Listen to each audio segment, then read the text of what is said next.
রাধে শ্যাম, রাধে রাধে। মালা প্রসঙ্গ দারণ। মালা প্রসঙ্গে কয়টা কথা বলবো। মালা ধারণ সুদীর্ঘকাল থেকেই বহুল প্রচলিত। শৈব ও শাক্তগণ রুদ্রাক্ষের মালা ব্যবহার করেন। কেউ স্ফটিক পাথরের মালাও ব্যবহার করেন। অনেকে পদ্মবীজ মালাও ব্যবহার করেন। আমাদের সনাতনপন্থীদের মধ্যে বেলমালার ব্যবহারও আছে। হিন্দু আর্য বলিয়া যাহারা অভিমান করেন, তাহাদের জাতি বর্ণ বিচার না করিয়াই সকলে তুলসী মালা ধারণ করা বিশেষ প্রয়োজন। হিন্দু মাত্রেই, সনাতন ধর্ম মাত্রেই তুলসী মালা ধারণ করা কর্তব্য। বিশেষত বৈষ্ণবদের পক্ষে শ্রী বিষ্ণু প্রিয়দ্রব্য তুলসী কাষ্ঠের মালা ধারণ করা নিত্যবিধি, অর্থাৎ অবশ্যই কর্তব্য। মালা ধারণকে কেবলমাত্র ভারতীয় সনাতনপন্থীদের মধ্যে প্রচলিত এরূপ ধারণা সঠিক নয়। বিভিন্ন সম্প্রদায়ভুক্ত মানবগোষ্ঠী বিভিন্ন প্রকার মালা ধারণ করেন। তাদের মধ্যে স্ফটিক পাথরের তৈরি মালার ব্যবহারই বেশি। আমরা হিন্দু যদি কোনো সময়ে নিজেদের দেহবস্ত্র প্রভৃতি অপবিত্রতা হয়, তখন আমরা গঙ্গার জল স্পর্শ করিয়া পবিত্র হই। শ্রী বিষ্ণুর শ্রীচরণ হইতে প্রাদুর্ভূতা গঙ্গার মহিমা যেমন হিন্দু শাস্ত্রে মাত্রেই নিকট অসাধারণ, তেমনি বিষ্ণুপ্রিয়া তুলসীর মহিমা হিন্দুদের নিকটই অসাধারণ। তেমনি যেসব স্থানে গঙ্গা জল পাওয়া সম্ভব হয় না, সেই সকল স্থানে তুলসী পাতা, তুলসী কাষ্ঠ, তুলসী মঞ্জরি মিশ্রিত জল এবং গঙ্গা জলের বিকল্পরূপে ব্যবহার করা হইয়া থাকে।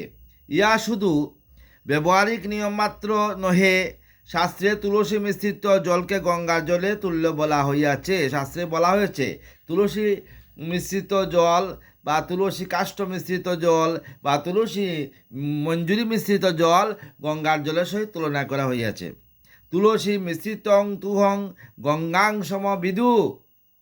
তুলসী মিশ্রিত জলকে গঙ্গার জল বলিয়া জানিবে।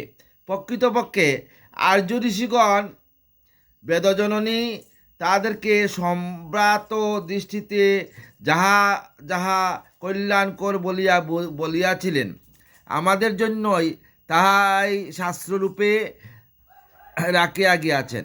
শাস্ত্রবিধি ভয়াবহ কিছু নয়, আমরা না জানিয়া বুঝিয়া কঠিন অপ্রয়োজনীয় ইত্যাদি ভাবিয়া অবহেলা করিয়া নিজদিগকেই বঞ্চিত করিয়া রাখিয়াছি। এইসব বাক্যর দ্বারা তুলসী মহিমাদিকা প্রকাশ পাইল। হিন্দু মাত্রেই মনে করে যে গঙ্গায় দেহত্যাগ করিলে, মৃত ব্যক্তির হাড় অস্থি আদি গঙ্গায় স্পর্শ পাইলে সেই ব্যক্তি সদ্গতি হয়। ইয়া যেমন শৈব শাক্ত সৌর গানপত্য বিষ্ণুবাদী সম্প্রদায় নির্বিশেষে হিন্দুমাত্রের জন্যই শাস্ত্রের নির্দেশ, ঠিক এরূপ তুলসীপত্র বা তুলসী কাষ্ঠ স্পর্শ পাইলে মৃত ব্যক্তির মুক্তি বা সদ্গতি হয়। আবাহমান কাল হইতে হিন্দু আর্য সন্তানগণ শাস্ত্রের এই মহামহিম আদেশ শিরোধার্য করিয়া এবং তাহাতে প্রবল বিশ্বাস স্থাপন করিয়া মরণাপন্ন ব্যক্তিকে তুলসী পাতায় তলায় আনেন এবং মাথার দিকে তুলসী গাছ রাখেন, কপালে চোখে তুলসী পাতা লেপটিয়া দেন। এইভাবে শাস্ত্রবাক্য বলা হয়েছে। এখন চিন্তা করার বিষয় হইল, কালো কর্ম গুণাধীন দেহ পঞ্চভূতক কৃতিওয়াপ তেজ মরুৎভূম। এই পঞ্চভূতের দ্বারা তৈরি দেহকাল কর্ম বা গুণের অধীন।